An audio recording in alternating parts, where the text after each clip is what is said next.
So today we will read EAN, Effective Atomic Number Theory. EAN concept is effective atomic number.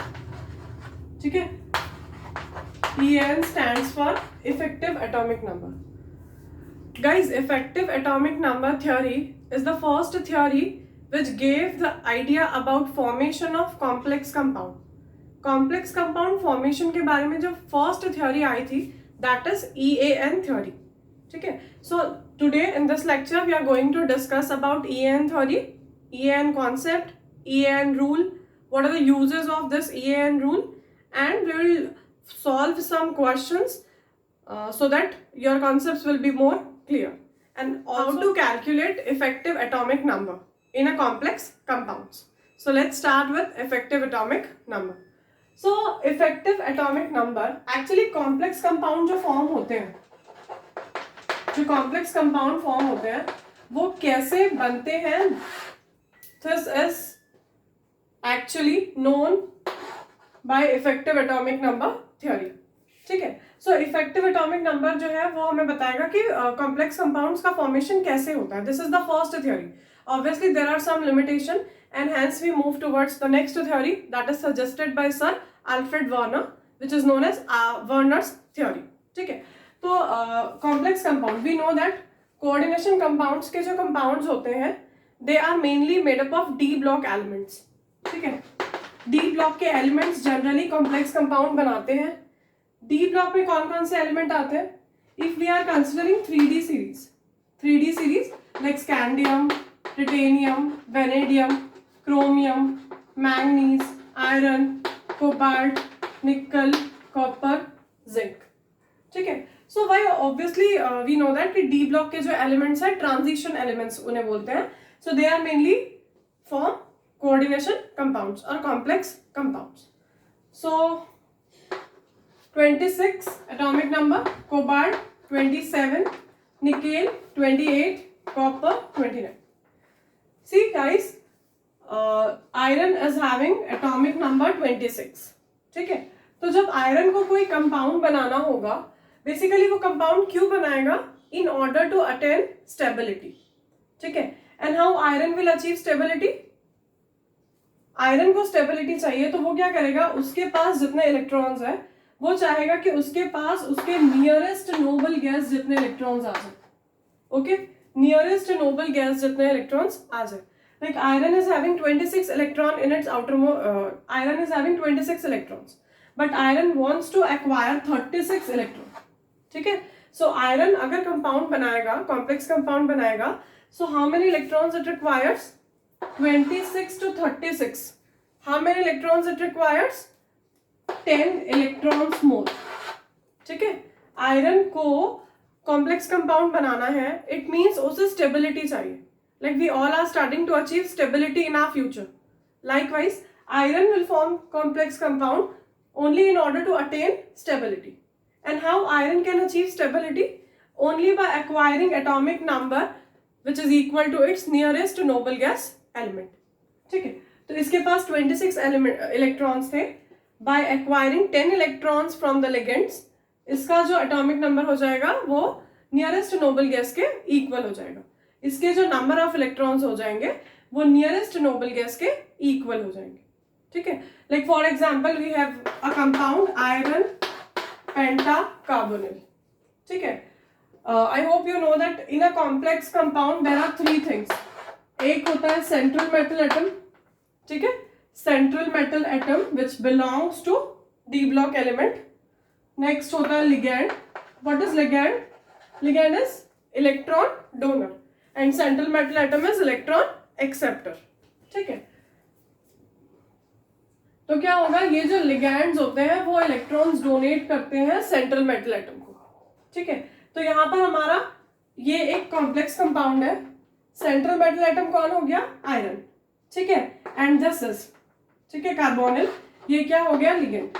We all know ligands are electron donor. ठीक है, so iron के पास कितने electrons हैं? Iron is having electron which is equal to its atomic number. ठीक है, तो iron के पास कितने इलेक्ट्रॉन्स हैं? 26 इलेक्ट्रॉन्स, बट आयरन को स्टेबिलिटी चाहिए, means iron want to achieve atomic number which is equal to its nearest noble gas. ठीक है, तो इसको कितने इलेक्ट्रॉन चाहिए? इसको 36 इलेक्ट्रॉन्स चाहिए. ठीक है, now we know that how many ligands are there? 5 ligands and these are monodentate ligands. ठीक है, तो कार्बोनिल कितने? 5. एक कार्बोनिल कितने इलेक्ट्रॉन्स डोनेट करेगा? 2 electron. So total 5 carbonyls we are having. तो कितने इलेक्ट्रॉन्स हो गए? 10 electrons are donated by total 5 ligands. So iron के पास पहले कितने थे? 26. अब इसको कार्बोनिल ने टोटल कितने इलेक्ट्रॉन्स दे दिए? 10. 5 carbonyls are there. 1 carbonyl gives 2 electron. Likewise 5 carbonyl will give you 10 electrons. ठीक है, तो 26 plus 10 36 electrons. ठीक है, इट मीन्स इसके पास अभी कितने हो गए? 36 इलेक्ट्रॉन्स, जो पहले से ही आयरन चाहता था, है ना. Iron wants that the electron should be equal to its nearest noble gas atomic number. So here EAN is satisfied, and in this case effective atomic number is equal to 36. ठीक है, effective atomic number is equal to 36. तो basically effective atomic number ये होता क्या है? Effective atomic number represents the total number of electrons around the central metal atom in a complex compound. ठीक है, effective atomic number होता क्या है? Let me right the definition.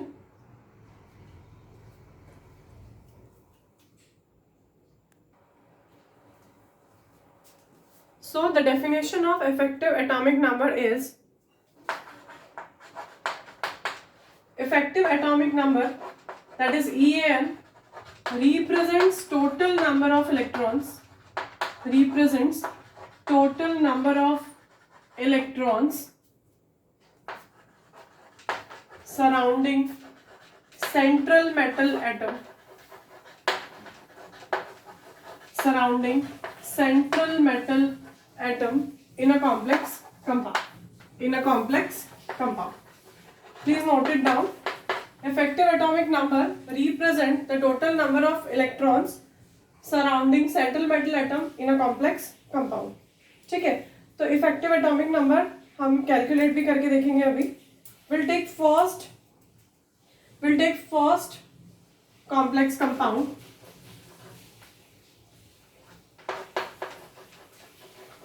ठीक है, we'll take first question of effective atomic number. Now let's take first example. K4FeCN/6. ठीक है, this is coordination sphere and this is counter ion. We know that K पर होता है +1 charge. There are 4, तो K पर हो गया +4, तो इस coordination sphere पे हो जाएगा -4. ना इस Fe का पहले आपको ऑक्सीडेशन स्टेट कैलकुलेट करना पड़ेगा. तो क्या होगा Fe का? X. Cn is monodentate ligand, Cn पे आएगा माइनस, तो X, there are 6 ligands, तो X -6 is equal to -4, so X is equal to +2. So oxidation state of iron is +2. ठीक है, iron is having atomic number 26. It means iron is having 26 electrons, but here iron is in +2 oxidation state. It means यहाँ से 2 electron का loss हो गया, so total 24 electrons. Now this is a compound. ठीक है, ये कंपाउंड बनेगा या नहीं, that we are checking with the help of EAN number. तो इसके पास 24 है, इसे कितने चाहिए? Nearest noble gas is krypton, so iron wants to achieve total number of electrons which is equal to its nearest noble gas atomic number. ठीक है, 36.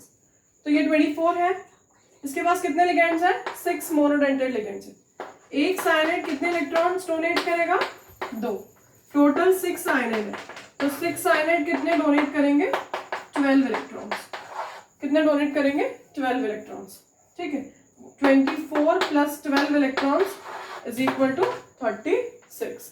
So effective atomic number is 36, and here EAN is satisfied. Here in this case EAN is satisfied. Okay. Now we'll see next example. CO/4, ठीक है, NiCO/4, ठीक है। Nickel, this is carbonyl. Nickel का होता है atomic number 28, ठीक है। Nickel is having atomic number 28। ये यहाँ पर जीरो ऑक्सीडेशन स्टेट पर, तो ये हो गया 28। अब इसे कितने चाहिए? 36 इलेक्ट्रॉन्स चाहिए, ठीक है। How many ligands? 4 ligands we have. 1 carbonyl donates 2 electron, so 4 carbonyl will give 8 electrons, ठीक है। So 28 plus 8 is equal to 36. So here also EAN is 36 and EAN is satisfied. तो ये वाला कंपाउंड भी क्या होगा? Form. Got it? So this is the direct way to find out effective atomic number. We can also calculate effective atomic number by using formula. Let's see how.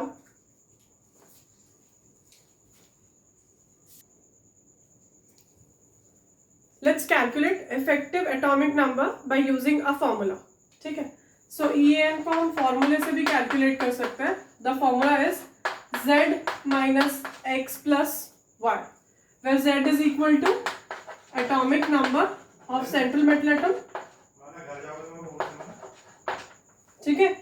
X is equal to electrons lost during formation of metal ion,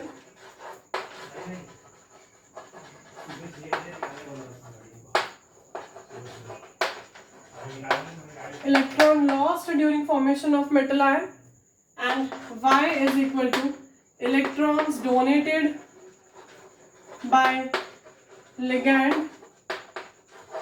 electrons donated by ligand during formation of compound.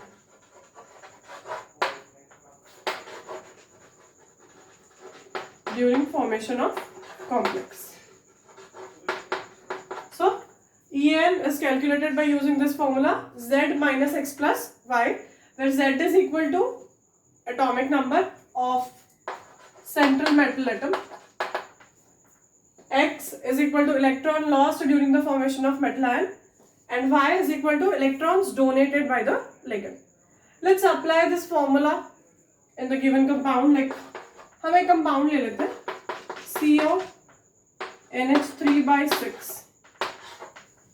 CONH3/6, और यहाँ पर जो cobalt है वो +3 oxidation state पे, ठीक है। यहाँ पर जो कोबाल्ट है वो +3 ऑक्सीडेशन स्टेट पे। कैसे पता चला? एक्चुअली यहाँ कोऑर्डिनेशन स्फीयर पे आपके पास चार्ज है +3। ये जो अमोनिया है ये न्यूट्रल लिगैंड है, ठीक है, तो इस पे हो गया 0। So cobalt is also in +3 oxidation state, ठीक है। Now we will apply this formula here. EAN is equal to Z minus X plus Y. What is the value of Z for cobalt? Atomic number is, yes, 27. 27। अब ये +3 oxidation state पर है, तो उसने कितने electron lost किया है? 3 electron. Plus Y का वैल्यू क्या हो जाएगा? Y is electron donated by ligand. How many ligands are there? Total 6 ligands है। एक लिगेंड 2 इलेक्ट्रॉन देता है, because ammonia is monodentate ligand. So 6 monodentate electrons कितने देंगे? 6 मोनोडेंटेड लिगेंड्स कितने इलेक्ट्रॉन्स डोनेट करेंगे? Obviously 12। Okay, this is 12। So 27 minus 3 is 24 plus 12 it is 36। Clear? तो EAN का वैल्यू क्या आ गया? 36, and it is the effective atomic number for this complex. And if the complex achieves atomic number which is equal to its nearest noble gas, means the formation of this compound will proceed. Got it? तो हम इसे फॉर्मूले की help से भी calculate कर सकते हैं। Let's take another example.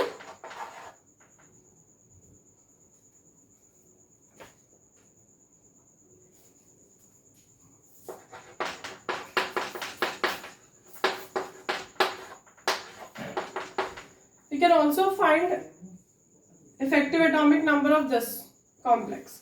देखो कोऑर्डिनेशन स्फीयर पे +2 चार्ज है, ammonia is neutral ligand, again this is 0, तो यहाँ पर भी आ जाएगा +2, ठीक है। Now we will apply this formula here also, Z minus X plus Y. Zinc atomic number, yeah, it's 30. Electron lost 2 electron loss किया है, तो x की वैल्यू हो गई 2, y की वैल्यू कितनी हो जाएगी, 4 लिगेंड्स है, एक लिगेंड, एक अमोनिया लिगेंड 2 इलेक्ट्रॉन्स देता है, सो 4 ammonia ligands will donate total 8 electron. तो कितना हो जाएगा, 28 plus 8 is 36. Here also EAN is satisfied. ठीक है, so likewise you can also calculate effective atomic number by using this formula, or you can also calculate directly. Previously we had seen how can we calculate EAN directly, so that is also easy, or you can follow this. This is also easy. Okay.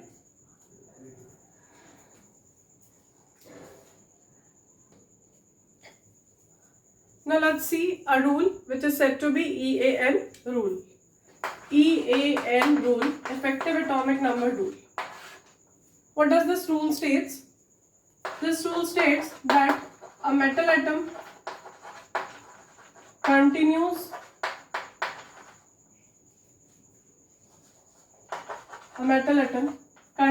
to accept electrons from ligand till number of electrons around central metal atom becomes equal to atomic number of nearest noble gas. Atomic number of nearest noble gas. So this is the EAN rule, effective atomic number rule. ये क्या बोलता है कि कोई भी metal atom ligand से तब तक इलेक्ट्रॉन लेगा जब तक उसका इलेक्ट्रॉन उसके नियरेस्ट नोबल गैस के एटॉमिक नंबर जितना नहीं हो जाता, means until and unless the central metal atom acquires the stability. ठीक है, so this is the EAN rule. Now what are the uses of this EAN rule? So this EAN rule is used to find out the number of possible ligands. ठीक है, this is used to calculate or to find number of possible ligands. ठीक है, number of possible ligands, because हम उतने ही ligands attach कर सकते हैं, because क्योंकि ligand क्या करते हैं, इलेक्ट्रॉन डोनेट करते हैं, है ना, तो सेंट्रल मेटल एटम उतने ही ligands लेगा जितने में उसके जो इलेक्ट्रॉन्स है वो इफेक्टिव एटॉमिक नंबर जितने हो जाए. ठीक है, जितने इलेक्ट्रॉन्स जो है वो इफेक्टिव एटॉमिक नंबर जितने हो जाए. So the use is to find out number of possible ligands. ठीक है, बिकॉज लिगैंड ही क्या है, इलेक्ट्रॉन डोनर है, तो सेंट्रल मेटल एटम उतने ही इलेक्ट्रॉन्स एक्वायर करेगा जितने में उसका जो नंबर ऑफ इलेक्ट्रॉन्स है वो उसके नियरेस्ट नोबल गैस के एटॉमिक नंबर जितना हो जाए. मतलब हम कह सकते हैं कि EAN नंबर जितना हो जाए. क्लियर है? ओके. नाउ EAN रूल और जो हमने EAN थ्योरी पढ़ी, there are some exceptions. There are some compounds which does not obey this EAN concept, like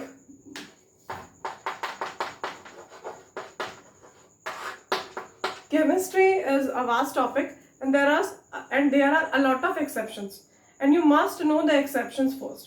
Okay? Yeah, I know this is somewhat difficult part of chemistry, but चलो देख लेते हैं. ठीक है, exceptions है, तो यहाँ पर हम लेते हैं K3FeCN/6.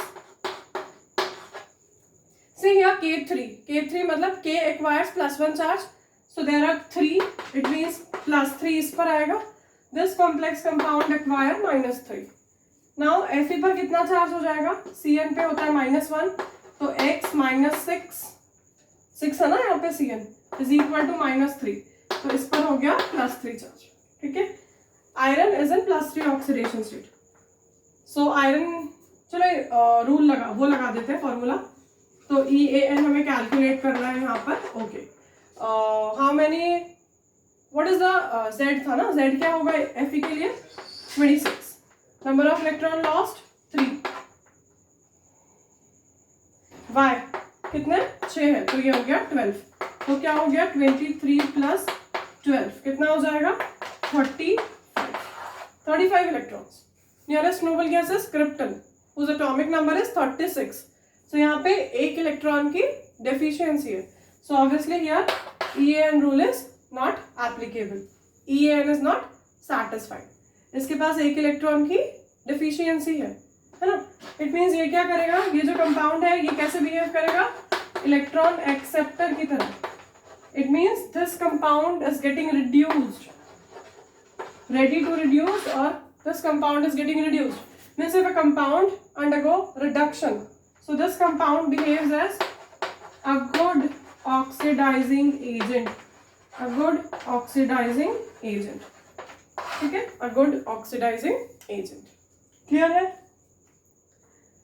2-3 और exceptions है. इसके बाद देखते हैं.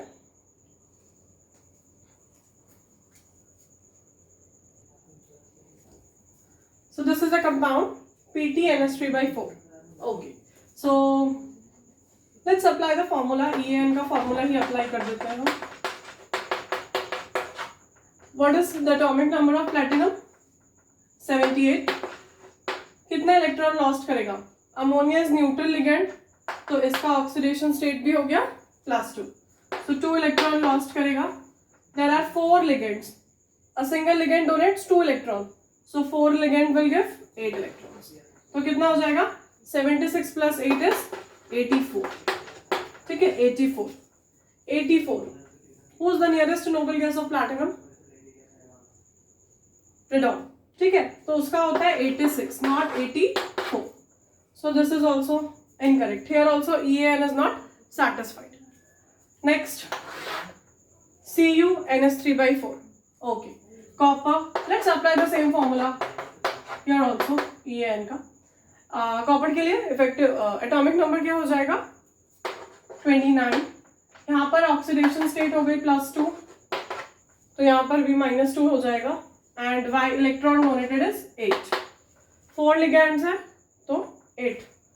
29 - 2 is 27 plus 8. How much? It is 35, which is not equal to nearest noble gas element. Here also we'll apply the formula Z minus X plus Y. What is the atomic number of copper? 29. Electrons donated यहाँ पर +2 है, तो यहाँ पर भी +2 हो जाएगा because ammonia is neutral ligand. Okay, so -2 plus 4 into 2, 8. So 29 minus 2 is 27 plus 8. How much? 35 electrons. Which is not equal to the nearest noble gas atomic number, because the nearest noble gas is krypton. है ना? Copper के पास जो 3D line का ending है वो krypton है, which is 36, and here 35. So here also EAN is not satisfied. It means there are some elements who doesn't satisfy this EAN rule. ठीक है, इसलिए जो EAN थ्योरी थी वो डिस्कार्डेड हो गई. इसके बाद सर अल्फ्रेड वार्नर ने कोऑर्डिनेशन कंपाउंड्स के स्ट्रक्चर पे एक थ्योरी दी थी, which is known as Warner theory. So in our next video we'll read Warner's theory. Thank you.